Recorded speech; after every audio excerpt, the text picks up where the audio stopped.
font l'actu et ils sont sur un GFM. 7h45, l'invité du jour.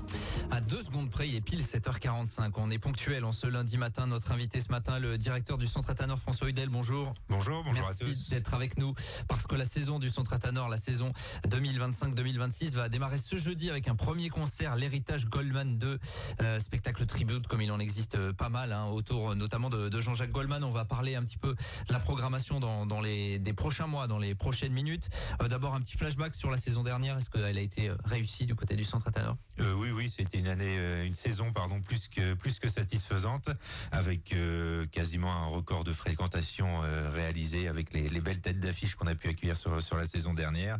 Je pense à David Hallyday, Laura Lone, Pascal Obispo, entre autres.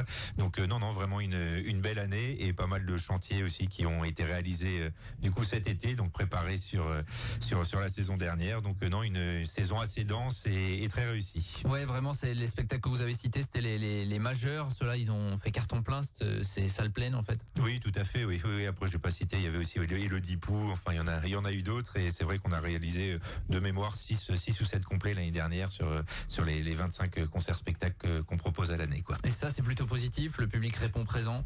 Tout à fait, oui. Non, malgré les difficultés, c'est vrai, on n'est pas quand même dans un contexte hyper facile. Au contraire, j'ai envie de dire, peut-être vous apportez cette petite touche de gaieté, on se libère un peu l'esprit en venant à Athanor. Je pense que c'est exactement ça, oui, c'est que les gens ont aussi envie de sortir un peu de la morosité ambiante, d'aller rigoler, d'aller faire la fête, et c'est exactement ce que nous on propose tout au long de l'année pour le public, quoi. On va dans un instant parler donc des dates à venir. Vous pouvez déjà prendre votre calepin. Est-ce que les calepins existent encore? Non, c'est plutôt les téléphones, le rubrique notes sur le téléphone. Vous parliez des travaux. Effectivement, ceux qui sont venus autour d'Athanor, on peut voir que ça avait bougé. Qu'est-ce qui a été fait en fait là et qu'est-ce qui est en train d'être finalisé en fait? Oui, alors donc il y a une première partie de chantier qui était concernée plutôt l'extérieur du centre Athanor. Donc on a été complètement cloisonné. Donc nous, ça va nous faciliter la gestion des flux publics. Le site sera mieux sécurisé aussi pour le public qui sera du coup dans Athanor pour assister aux manifestations. On a l'installation d'un préau qui doit se faire justement courant septembre sur le devant d'Athanor. Ça permettra aussi aux gens de pouvoir être un petit peu au sec quand on est sur l'extérieur d'Athanor. Donc toute cette partie de chantier se finit donc fin de ce mois-là normalement. C'est pour ça que je précise sur Héritage Goldman 2 par exemple et les manifestations du mois de septembre, l'entrée du centre Athanor se fait côté parking, étant donné que l'entrée principale est encore bloquée par ces travaux, quoi. Soyez pas surpris donc. Et puis il y a des choses à l'intérieur que nous, grand public, on va peut-être pas forcément voir, mais qui est important évidemment pour l'aspect beauté finalement du site. Exactement, oui. Donc nous, il y avait toute la partie relamping LED du centre Athanor. Donc c'est pas loin de 900 et quelques luminaires qui ont été rechangés, remodernisés. On a également toute la partie gestion technique du bâtiment qui a été remodernisée également pour affiner tout ce qui est consommation d'énergie. Donc il y a 2 gros points positifs. C'est le premier, c'est pour la planète, et le 2, c'est aussi les économies financières, on va dire, pour l'exploitation du centre Athanor. Et puis après, il y avait toutes les parties aussi plus accueil production avec le renouvellement de tout le parc lumière, son, et également la réfection de l'espace catering, des loges. Enfin, il y a eu pas mal de travaux effectivement durant l'été, quoi. Ça, c'est terminé? Tout alors c'est okay, en cours. Quasiment. Normalement, tout devrait être finalisé d'ici fin du mois à 100%, quoi. Bon, important parce que ce bâtiment, évidemment, comme tous les bâtiments, il vieillit. Donc il est important que la collectivité, puisque c'est Monco notamment qui avait programmé ces travaux, investissent pour que le bâtiment reste d'actualité. Exactement, oui, ça fait partie des impératifs, on va dire, pour rester au goût du jour et être toujours séduisant auprès des différents organisateurs. C'est de vraiment pouvoir accueillir les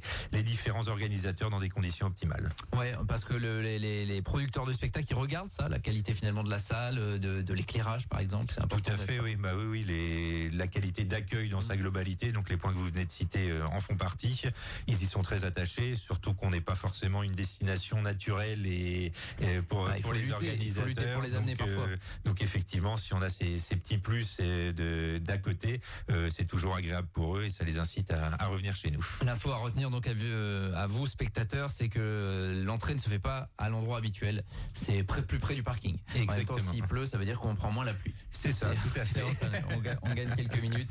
En tout cas, ces travaux qui sont visibles. On voit désormais la clôture autour du centre Athanor. On rappelle que tout cela est pour engager plus de sécurité.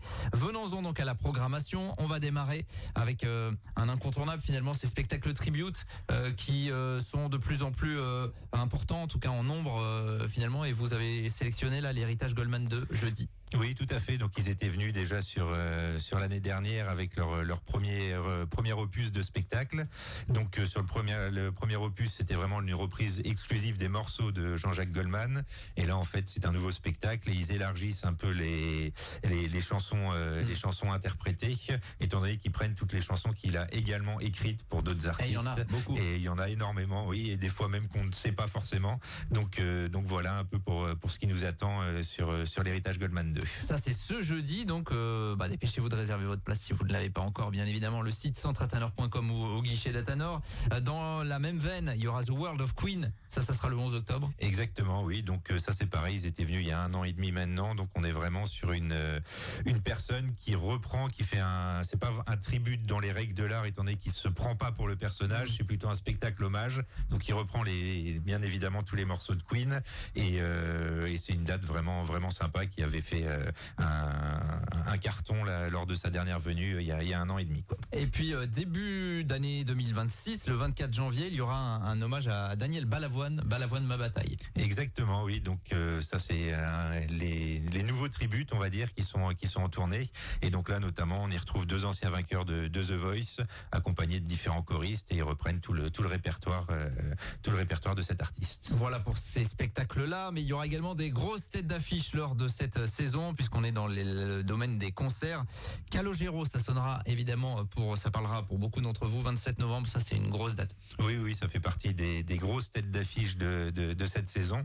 Donc Calogero qui sort d'une tournée Zénith à guichet fermé et qui vient sur des salles un petit peu plus intimistes. Donc on est ravis de pouvoir l'accueillir ici à Atanor, et c'est déjà quasiment complet aussi chez nous. Donc j'invite les gens qui veulent vraiment venir le voir à pas trop tarder à réserver leur place. Il y a clairement un public, notamment à Montluçon pour Calogero.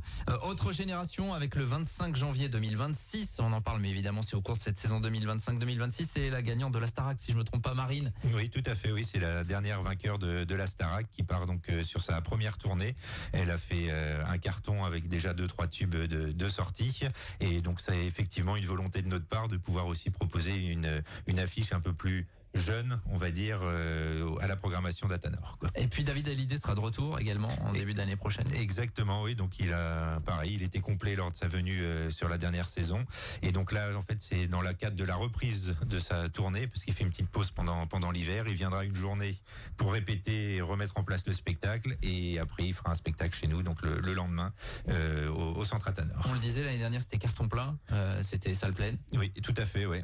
Il restait aucune place à vendre. Donc j'espère que ce sera la même chose pour 2026. On parlait tout à l'heure du désir du public de s'évader, de s'aérer un petit peu l'esprit. Là aussi, il y a dans la programmation, lorsque vous concoctez une recette, on met une touche d'humour parce que c'est important. Exactement, oui. Et puis l'humour a toujours bien fonctionné chez nous au Centre Atanor. Donc on a quelques affiches d'humour, effectivement, notamment Jeff Panaclock, Verino, entre autres, et Jal, qui seront à l'affiche de cette nouvelle saison. Jeff Panaclock le 6 novembre, pardon. Oui, c'est ça, oui. 6 novembre. Il faut se dépêcher sur les spectacles comme ça.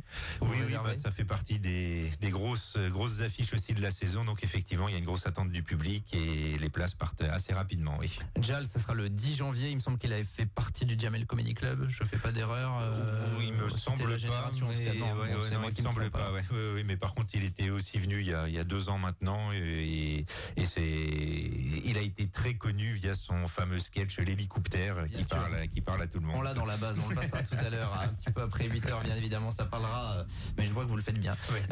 François, ce matin, évidemment. Alors, il y aura d'autres rendez-vous, bien évidemment, notamment un aspect théâtre également, toujours autour de l'humour, généralement. Exactement, oui. Donc, c'est une formule qui a très bien fonctionné sur la saison passée. Donc, c'est des pièces de café-théâtre qui se déroulent dans notre petite salle. Donc, ambiance, voilà, exactement, oui. Donc, ambiance très intimiste, spectacle très intimiste, interactif, très drôle et les gens passent généralement un très bon moment. Oui. Où on parle de thèmes de société, les femmes ont toujours raison, les hommes n'ont jamais tort. Voilà, ça c'est pour planter le décor, ce sera le jeudi 2 octobre. Je vous laisse, vous avez 2 heures pour me faire une petite disserte là-dessus. La thérapie de la connerie, par exemple, le 14 novembre, on vous invite à aller sur le site centratanor.com. Et puis il y a tous les autres rendez-vous, notamment sur l'aspect santé. Il va y avoir des choses qui arrivent là, à la journée départementale des aidants de l'Allier. Ça concerne beaucoup d'entre nous.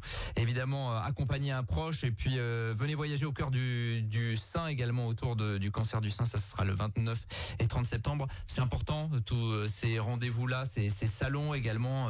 Voilà, c'est des choses qu'on voit peut-être moins, mais qui finalement permettent à Tanor d'enrichir le calendrier de la salle. Oui, exactement, oui. Donc il y a effectivement tout cet aspect accessible, on va dire, au grand public. Mais par exemple, vous disiez que la saison commence là. Nous, ça a déjà commencé dès début septembre et qu'on a déjà reçu 3-4 événementiels privés depuis début septembre. Donc c'est vrai que nous, c'est toute la face cachée de l'iceberg, on va dire, que les gens voient pas forcément et qui est très importante pour nous pour effectivement remplir les calendriers et pouvoir réaliser, on va dire, tout le panel possible d'activités au Centre Athanor. Et puis on n'oubliera pas également l'Oktoberfest. C'est un rendez-vous très festif qui arrive le 3 octobre. Oui, exactement, oui, qui rencontre un succès fou chaque année. Donc j'invite tout le monde à revenir faire la fête le 3 octobre autour d'une bonne bière, d'une tartiflette et de groupes de musique. Ça sera le 3 octobre en partenariat avec le VNB Montluçon, centratanor.com pour avoir absolument tout le calendrier évidemment. Et toujours le conseil qu'on donne évidemment, c'est penser à réserver parce que ça donne davantage de visibilité à la salle pour prévoir un petit peu tout ça.